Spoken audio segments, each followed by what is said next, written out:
Над 300 участници и десетки зрители събра на връх Мечичал над Чепеларе зимния празник Чепелариада 2012. Освен удоволствието да карат ски и сноуборд по най-дългата писта на Балканите, участниците се сблъскаха и с препятствия. Изпитанията за включилите се в зимния празник започнаха още в началото. Освен гъстата мъгла на върха, която затрудняваше видимостта, те трябваше да скачат с чували, за да стигнат до екипировката си.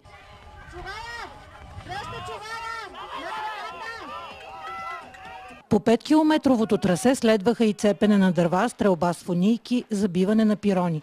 И на финала участниците оставаха почти без дъх.